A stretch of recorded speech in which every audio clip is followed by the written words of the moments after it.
Welcome back ulit sa mga tropa. Ito mga tropa, update ko nga kayo dito sa mga alaga ko. Ayan, may isa tayo dito mga top birds.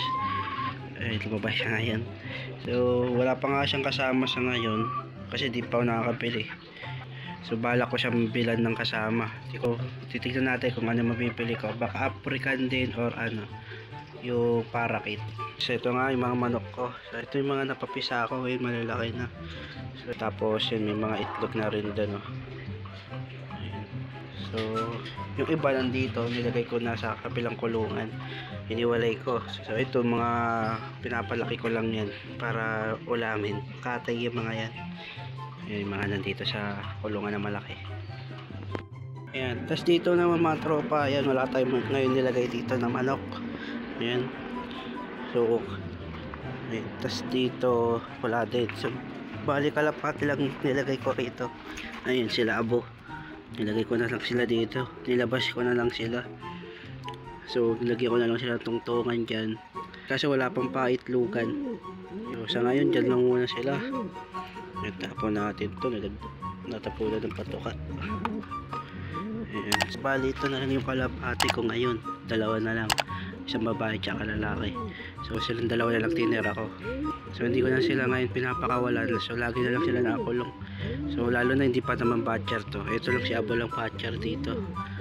Dito na mga tropa yan, pinagsama ko na yung magkapatid. Ayan. So papalakihin ko to. So ito yata yung lalaki, hindi ko lang sure kung lalaki to. Ayan, ito. Ayan, kung lalaki, hindi ko lang sigurado. Ito yung isa babae talaga eh, kasi yung itong itim hindi ko pa sigurado. So comment kayo mga tropa. Tapos ito, favorite ko to, itong dalawa, yung pumpkin ko pati yung kanawayon. So titignan natin kung ano ilalabas ito, kanawayon tsaka pumpkin. So ayan. Tapos yung isa kong manok wala na rito, so pinalaga ko muna yung unang anak ng kanawayon ko, yung mga kapatid nito, yung panganay. Tapos ito naman yung isang manok, ay yung pangalawa, yung pangalawang nilabas na pangalawang napisa. Ayan. So yung kapatid nito, yung panganay, nasa kabilang bahay namin. So pinalaga ko muna. Tapos sinamahan ko na siya na ito para tumapang siya. Kaya ayan, nilagyan natin. Pero hindi naman sila nagdidikit kasi may harang naman yan. So bata pa kasi ito eh. So okay na ganyan lang, nakikita lang sila. May inayin tayo dito. Kayo no, ang talas ng ano niya no, tahit niya, ang haba na. Update dito mga tropa, ito na nga yung alligator ko na nabili. Malaki na nga siya. So bali siya na lang mag-isa dito, kaya wala na siya kasama. So lahat ng sinama ko sa kanya pinapatay niya. Tsaka yung iba, pagka siya sa bunganga niya, kinakain niya. So bali siya na mag-isa. Ayun, bali nasa isang taon na nga ito sa akin, pero pwede pa siya agad. So sa isang buwan kasi, 2 beses ko na siya pinapakain. So malaki yung nga siya.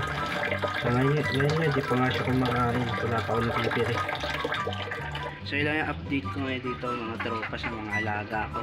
Tapos nga pala baka mag-upload tayo sa YouTube na mga games. So sa mga mahilig maglaro dyan, so pwede tayo mag-join, pwede kayo mag-join sa akin tuwing maglalaro ako. So nagla-live stream din ako, so follow nyo na lang tong page ko. Ayan, dyan ako nagla-live stream mga tropa. So bali nagpalit na rin tayo ng pangalan ng YouTube. So Arnel Carino Vlogs Gaming na yung pinangalan ko kasi mag-upload din tayo ng mga games.